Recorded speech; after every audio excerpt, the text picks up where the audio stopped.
15 മാസം പിന്നിട്ട യുദ്ധത്തിന് അന്ത്യം കുറിച്ച് ഗസ വെടിനിർത്തൽ പ്രാബല്യത്തിൽ നിലവിൽ വന്നു.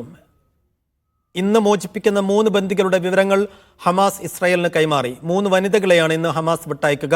ആദ്യഘട്ടത്തിലുള്ള 3 ബന്ദികളുടെ കൈമാറ്റം ഇന്ത്യൻ സമയം രാത്രി 7:30 കൂടി അത് ഉണ്ടാകും എന്നാണ് ഇസ്രായേൽ പ്രധാനമന്ത്രി ബെന്യാമിൻ നെതന്യാഹു തന്നെ ബന്ദികളുടെ ബന്ധുക്കളെ ഇപ്പോൾ അറിയിച്ചിരിക്കുന്നത്. അതിനുവേണ്ടിയുള്ള കാത്തിരിപ്പാണ് ഈ ഇസ്രായേലിലും അതേപോലെ തന്നെ ഗസയിലും. അതിനുവേണ്ടിയുള്ള പലതരത്തിലുള്ള ഒരുക്കങ്ങൾ നടക്കുന്നു. അന്താരാഷ്ട്ര സമിതികളാണ് ഇതിനു പിന്നിൽ പ്രവർത്തിച്ചുകൊണ്ടിരിക്കുന്നത്. ഏതായിരുന്നാലും എവിടെയാണ് ഈ ഒരു സംഭവം ഉണ്ടാവുക എന്നതിനെക്കുറിച്ചുള്ള വലിയ ചർച്ചകൾ നടക്കുന്നു. വടക്കൻ ഗസയിലാണോ, തെക്കൻ ഗസയിലാണോ, റഫയിലാണോ ഇതുണ്ടാവുക, എവിടെ നിന്നായിരിക്കും ഈ കൈമാറ്റം നടക്കുക എന്നതിനെക്കുറിച്ചെല്ലാം ചർച്ചകൾ നടക്കുന്നു. ഏതായിരുന്നാലും ഏതെങ്കിലും ഒരു അന്താരാഷ്ട്ര സന്നദ്ധ സംഘടനയുടെ കൈകളിലായിരിക്കും ഹമാസ് ഈ 3 വനിതാ ബന്ദികളെ ഏൽപ്പിക്കുക. അവർ റഫ അതിർത്തി കടന്ന് ഇസ്രായേലിലേക്ക് പോകും എന്നാണ് നമ്മൾ മനസ്സിലാക്കുന്നത്. അതോടൊപ്പം തന്നെ 90-ലധികം വരുന്ന ഫലസ്തീൻ തടവുകാരെയും ഇന്ന് ഇസ്രായേൽ വിട്ടയക്കേണ്ടതാണ്. അതെവിടെയായിരിക്കുമെന്നും എത്രത്തോളം ആളുകളെ ആയിരിക്കുമെന്നുള്ള ലിസ്റ്റ് ഇനിയും തയ്യാറായിട്ടില്ല. അതും എത്രയും പെട്ടെന്ന് ഇസ്രായേലും ഹമാസിന് കൈമാറും എന്നാണ് നമ്മൾ മനസ്സിലാക്കുന്നത്. ചരിത്രത്തിൽ സമാനതകളില്ലാത്ത ഒരു യുദ്ധമായിരുന്നു കഴിഞ്ഞ 15 മാസമായി ഗസയിൽ നടന്നുകൊണ്ടിരുന്നത്. ആ യുദ്ധത്തിൽ ഏറ്റവും വലിയ പോരാട്ട വിജയമായി തന്നെയാണ് ഗസയിലുള്ള ആളുകൾ ഇതിനെ ആഘോഷിക്കുന്നത്. നമുക്കറിയാം, ഒരു യുദ്ധ ലക്ഷ്യവും നേടാത്ത നെതന്യാഹുവിന് ഒടുവിൽ ഈ ഒരു സമ്മർദ്ദത്തിന് വഴങ്ങേണ്ടി വന്നു. മറ്റു മാർഗങ്ങളില്ല ഈ ബന്ദികളെ മോചിപ്പിക്കാൻ എന്ന തരത്തിലേക്ക് കാര്യങ്ങളെത്തി. അങ്ങനെയാണ് ട്രംപിൻ്റെ കൂടി ഇടപെടലിൻ്റെ ഭാഗമായി ഇത്തരമൊരു വെടിനിർത്തൽ കരാർ ഉണ്ടായിരിക്കുന്നത്.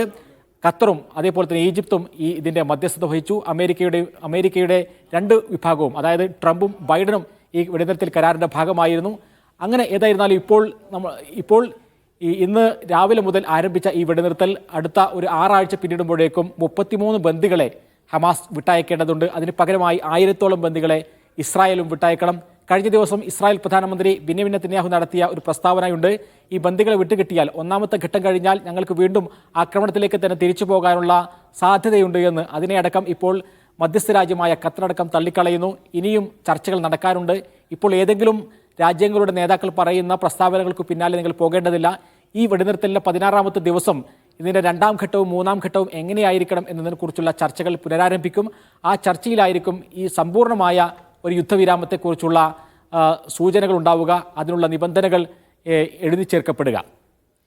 ഇനി ഈ ഗസക്കാരുടെ അതിജീവനത്തിൻ്റെ പുതിയ അധ്യായം തുടങ്ങുന്ന ഒരു സമയം കൂടിയാണല്ലോ സുഹൈൽ. ഇപ്പോൾ വടക്കൻ ഗസയിലേക്കുള്ള മടക്കം വലിയ വെല്ലുവിളിയും വലിയ റിസ്ക് നിറഞ്ഞത് ഒന്നാണ്. ഏറ്റവും പ്രധാനപ്പെട്ട കാര്യം, അവിടെ സ്ഫോടക വസ്തുക്കൾ കൊണ്ട് നിറഞ്ഞിരിക്കുകയാണ് ഓരോ പാർപ്പിട ജനവാസ മേഖലയും.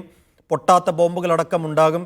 അതൊക്കെ നീക്കം ചെയ്യാൻ അത്ര വലിയ സംവിധാനങ്ങളൊന്നും ഇപ്പോഴും ഗസയിലില്ല എന്ന് നമുക്കറിയാവുന്നതാണ്. അപ്പോൾ ഈ വടക്കൻ ഗസയിലേക്കൊക്കെ പെട്ടെന്ന് തന്നെ ആളുകൾ മടങ്ങി തുടങ്ങിയിട്ടുണ്ടോ? ഇനിയുള്ള ഈ ഗസയുടെ ഒരു പുനർനിർമ്മാണം അത് എത്ര കണ്ട് വെല്ലുവിളി നിറഞ്ഞ ഒന്നാണ് സുഹൈൽ? ഗസയുടെ ഇപ്പോഴത്തെ ചിത്രം അത് ആകാശ ദൃശ്യങ്ങളായും മറ്റും ഇപ്പോൾ വരുന്നുണ്ട്. അത് ഇന്നലത്തേതിൽ നിന്നും തികച്ചും വ്യത്യസ്തമാണ് എന്ന് നമുക്ക് പറയേണ്ടി വരും. ഏറ്റവും പ്രധാനപ്പെട്ട നഗരങ്ങളിലെല്ലാം തന്നെ ഹമാസിൻ്റെ സൈനിക വിഭാഗം അല്ലെങ്കിൽ അവരുടെ പോലീസ് സംവിധാനങ്ങൾ നിറഞ്ഞിരിക്കുന്നു എന്നുള്ളതാണ്. ഇസ്രായേലി സേന ഉണ്ടായിരുന്ന ഇടങ്ങളിൽ ഇപ്പോൾ ഹമാസിൻ്റെ സേന ആ നഗരങ്ങളെല്ലാം കൈയടക്കിയിരിക്കുന്നു എന്ന് നമുക്ക് പറയേണ്ടി വരും. ഇസ്രായേലി സേന അതിർത്തികളിലേക്ക് പിന്മാറിയിരിക്കുകയാണ്. ആകെ ഇസ്രായേലിൻ്റെ സൈനിക സാന്നിധ്യം പ്രത്യക്ഷത്തിൽ കാണാൻ കഴിയുന്നത് നെറ്റ്സരീം ഇടനാഴിയാണ്. വടക്കൻ ഗസയെയും തെക്കൻ ഗസയെയും തമ്മിൽ വേർതിരിക്കുന്ന ഇസ്രായേലിൻ്റെ സുരക്ഷാ സംവിധാനമാണ് നെറ്റ്സരീം ഇടനാഴി എന്ന് പറയുന്നത്. അവിടങ്ങളിൽ പക്ഷേ ആ അതിർത്തിയെയും ഭേദിച്ചുകൊണ്ട് ലക്ഷക്കണക്കിന് മനുഷ്യർ വടക്കൻ ഗസയിലേക്ക് ഒഴുകുന്ന കാഴ്ചകൾ നമ്മൾ കണ്ടുകൊണ്ടിരിക്കുന്നു. നമുക്കറിയാം, കഴിഞ്ഞ 15 മാസമായി ആ വടക്കൻ ഗസയിൽ നിന്നും ആട്ടിപ്പായിച്ചിട്ടുള്ള 10 ലക്ഷത്തിലധികം വരുന്ന ജനങ്ങൾ ഖാൻ യൂനിസിലും അതേപോലെ തന്നെ റഫയിലുമൊക്കെ തിങ്ങി തിരങ്ങി താമസിക്കുകയായിരുന്നു. അവർക്ക് അവരുടെ സ്വന്തം നാട് എങ്ങനെയാണ് എന്ന് തിരിച്ചറിയാനുള്ള, അതിനെക്കുറിച്ച് അന്വേഷിക്കാനുള്ള ഒരുക്കത്തിൻ്റെ ഭാഗമായിട്ടാണ് അവർ പോകുന്നത്. ആ കാഴ്ചയാണ് ഇപ്പോൾ ഗസയിലെ പ്രധാനപ്പെട്ട തെരുവോരങ്ങളിലും അതേപോലെ തന്നെ വീഥികളിലുമെല്ലാം നമുക്കിപ്പോൾ ദൃശ്യമാകുന്നത്. ശരി, എന്തായാലും ഇന്ത്യൻ സമയം 7:30 ബന്ദ് കൈമാറ്റം ഉണ്ടാകും എന്നാണ് നേരത്തെ ഹമാസ് അറിയിച്ചത്. അതിന് മിനിറ്റുകൾ മാത്രമേ ബാക്കിയുള്ളൂ. എങ്ങനെ, എവിടെ വെച്ചായിരിക്കും ഈ 3 ബന്ദികളെ കൈമാറുക എന്നത് ലോകം ആകാംക്ഷയോടെ കാത്തിരിക്കുന്ന ഒന്നാണ്.